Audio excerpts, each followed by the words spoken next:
السلام عليكم، اهلا بيكم فيديو جديد من مطبخ لولي البحراوي. النهارده هنعمل مع بعض وصفه الولاد كلهم بيحبوها جدا، وهي الناجتس. هنعمل الناجتس بطريقه سهله قوي وسريعه قوي، وهيطلع معانا بالجمال اللي احنا شايفينه ده. هنشكله بقى على حسب ما هم حابين كده.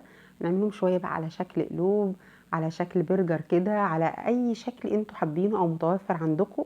هنعمل الناجتس بكل بساطه. الوصفة دي بالنسبة للتكلفة اللي بندفعها فيها بره، تعتبر كده ما بتتكلفش معانا حاجة في البيت، وطبعا مضمونة وانضف بكتير 100 مرة من اللي هنشتريه لولادنا من بره. وكمان ما شاء الله بتطلع مستوية وبتديني كمية كبيرة تقعد معانا فترة. يعني وصفة حلوة من كل الاتجاهات بصراحة. ان شاء الله الوصفة هتعجبكم. بس في الاول يلا بينا نسمي الله ونصلي ونسلم على سيدنا محمد عليه افضل الصلاة والسلام، ونشوف هنعمل ايه في الوصفة الحلوة دي. في الاول هنحتاج بقى للوصفة دي 3 شرايح من العيش التوست، ويفضل لو العيش ده بايت علشان نقدر نشيل الحروف بتاعته كده بكل سهولة. وليه بنشيل الحروف بتاعته؟ علشان لو استخدمناه بالحروف الخارجية دي هيطلع معانا عجينة الناجتس غامقة شوية من جوه. على فكرة يا جماعة، التوست ده بيتي، انا عاملاه في البيت وعملت لكم بيه فيديو تحفة هيعجبكم جدا. طبعا وصفة التوست دي هتنفع معانا بقى في الفطار، في السندوتشات، هتنفع معانا تصبيرة كده للولاد، هينفع معانا طبعا في كل حاجة. وبديل التوست في الوصفة بتاعة الناجتس بتاعتنا الحلوة دي 3 ترغيفة من العيش الفينو، بس يكونوا بايتين علشان يسهل علينا اننا نشيل القشرة بتاعة الفينو اللي بره، وناخد اللبابة بس اللي جوه العيش الفينو. هنقطع بقى كده التوست بالشكل اللي احنا شايفينه ده، وهنبدأ بقى نفرمه في الكبة كده ونطحنه، بما ان هو بقى بايت فبيكون سهل جدا في اننا نطحنه. طبعا انا لا حمصته ولا دخلته الفرن ولا اي حاجة، كل الحكاية ان انا استخدمته تاني يوم، مش استخدمته وهو طازة.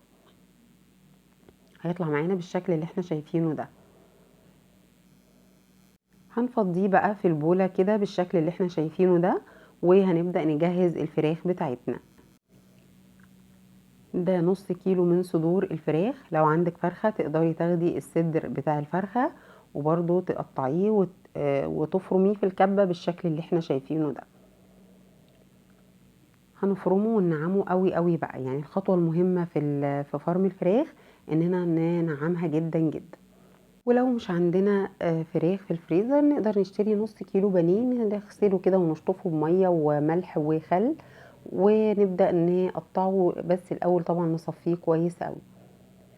هنفضي بقى الفراخ اللي فرمناها على التوست اللي احنا لسه طحنينه برضو في الكب، وهنكمل برضو كمية الفراخ بنفس الشكل ده.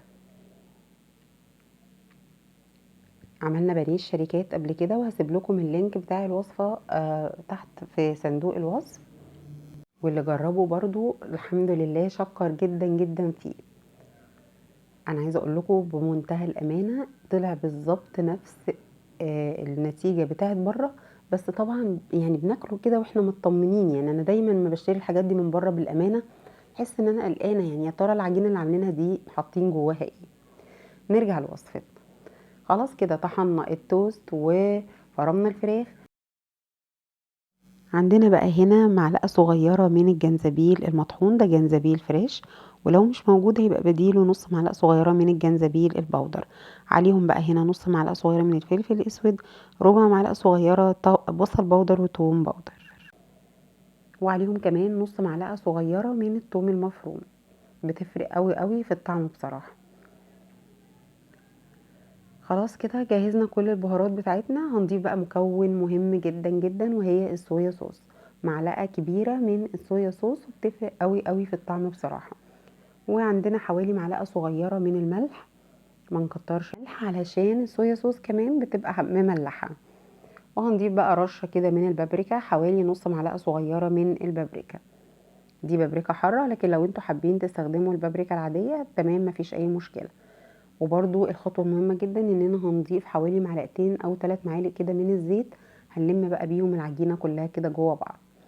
هنبدأ بقى ايه نعجن الفراخ مع التوست مع البهارات مع كل المكونات، اكننا بالظبط بنعجن عجينة بالدقيق. يعني ايه؟ يعني نفضل بقى ايه نعجن فيها ونلت فيها كده شوية لحد ما تنعم. طيب لو مش عايزين نعمل الخطوة دي على ايدينا هنعمل ايه؟ هنضيفها طبعا في الكبة او محضرة الطعام لو عندنا، طبعا ساعتها تسهل علينا اكتر. ولو الكبة بتاعتنا كبيرة نقدر نعمل فيها الخطوة دي. انا بس عشان الكبة بتاعتي صغيرة عملتها على ايدي، لكن احنا كنا نقدر نضيف التوست بالفراخ بعد ما فرمناها تاني في الكبة ونطحن كل الحاجات دي مع بعض، وكانت هتدينا برضو نفس النتيجة. خلصنا كده عمل بقى ايه عجينة الناجتس. هنبدأ نفردها. كيس بلاستيك من كيس التلاجة هنمسحه كده بمسحة بسيطة من الزيت، وهنفرد عليه العجينة بتاعتنا بكل سهولة زي ما احنا شايفين كده. وبسكينة برضه هنبل السلاح بتاعها بالزيت او بعجلة البيتزا ونقطع بيها. وهنبدأ بقى نقطعها ايه على الشكل اللي احنا حابينه. الاول هنساوي كده الشكل بتاعنا زي ما احنا شايفين كده. شيلنا كل الزيادات، وكل الزيادات دي طبعا هنرجع نشكلها من تاني. انا الجزء ده خدته كله كده قطعته مربعات، ده الشكل العادي والمعتاد جدا لعمل الناجتس.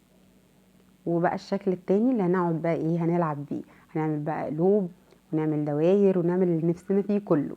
ولو حابين بقى الولاد يساعدونا معانا كمان في الوصفة دي هيفرحوا قوي بيها ويبقوا بياكلوها، يعني هم مبسوطين ان هم عملوا حاجة بايديهم. هرص بقى كده على طبق علشان هندخله التلاجة يجمد شوية او يتماسك شوية كده لحد ما نبدأ نجهز الخلطة بتاعة التغطية بتاعته. دي باقي العجينة اللي اتبقت لما شلنا الحروف والزيادات بتاعة العجينة الاولانية.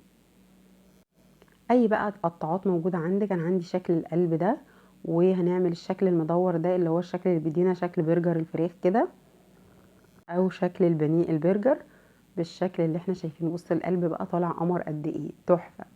على فكرة القطعات اللي هي بتاعة القلب دي ما كانوا مجموعة مع بعض ورخيصة جدا.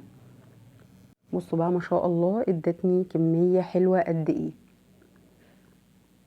سوق بجد، وصفة اقتصادية جدا جدا. هنبدأ بقى نعمل خليط التغطية بتاعها. في بانيه الشركات لما عملناه ما احتاجناش ان احنا نستخدم البيض فيه، لكن هنا وصفة البيض هتعتبر اساسية. هنعمله بقى زي البانيه العادي جدا. التغطية بتاعته بيضة عليها شوية ملح وفلفل ومعلقتين من اللبن، هنربهم كده مع بعض كويس جدا جدا. وهنبدأ بقى ايه نجيب الكريسبي بتاعنا زي اللي كنا مستخدمينه بالظبط في بانيه الشركات، وبطريقة بقى بسيطة وتقليدية قوي زي البانيه زي ما بقول لكم كده. هنغطس كده دي بالشوكة، ونستخدم شوكة او حاجة نشيل بيها. بلاش ايدينا يا جماعة في دايما لما بنيجي نعمل البانيه او كده بنلاقي اننا بنهدر كمية كبيرة قوي في ايدينا من البقسماط او من الكريسبي او من الكورن فليكس اللي احنا بنعمل بيه ده. الشوكة الاول كده زي ما احنا شايفين، وبعدين في الكريسبي كده، وبعدين بايدينا بقى. هنا عمرنا ما هنهدر بالطريقة دي ابدا اي كريسبي او اي بقسماط عندنا. الوصفة هتخلص واحنا لسه عندنا كمية باقية كمان من البقسماط او الكريسبي ده. هنكمل طبعا كل الكمية بنفس الشكل وبنفس الطريقة. وبعد كده بقى الخطوة اللي بعد كده اننا لما نخلص كل الكمية هنرصه بقى في طبق او في صينية كبيرة وندخله الفريزر. وهنحط بين كل طبق وطبقة من الناجتس بتاعنا كيس بلاستيك. كيس من كيس التلاجة كده نقصه بالمقص نفتحه ونحطه بين الطبقات علشان ما يمسكش في بعضه ويبوظ الدنيا لما نيجي نخرجه من بعضه. تخزين الناجتس بقى نقدر طبعا نشيله في علب تلاجة. نرص كده طبقات الناجتس وبين كل طبقة والتانية برضو قطعة من الكيس البلاستيك زي ما احنا عاملين كده. ونعمل الطبق على قد الوجبة اللي احنا بنبقى محتاجينها، يعني نعمل عدد القطع على قد الوجبة اللي احنا محتاجينها، بحيث ما نخرجوش وندخله من الفريزر اكتر من مرة. دي نقطة. النقطة التانية بقى اننا ممكن ويفضل، انا بحب اعمل كده بيديني نتيجة افضل، هي اننا بندخله الفريزر شوية يتماسك كده ويجمد قبل ما بنستخدمه او قبل ما بنبدأ نحمره في الزيت. وفي الوقت ده حتى لما بنخزنه، يعني انا عملت النهارده مثلا شويه واتبقى عندي شويه عايزه اعينهم في الفريزر، هشيله في الفريزر لما اجي استخدمه هستخدمه وهو متجمد، مش هسيبه يفك خالص. بيطلع بقى كريسبي وذهبي ومقرمش ولذيذ وفي منتهى الروعه. يعني الكبار والصغيرين هيحبوا الوصفه دي بجد. ان شاء الله الوصفة تكون عجبتكم وتكونوا بتستفيدوا من كل الوصفات اللي انا بنزلها لكم. لو عجبتكم الوصفة بقى ما تنسوش اللايك والشير والاشتراك في القناة، واشوفكم فيديو جديد على خير، والسلام عليكم.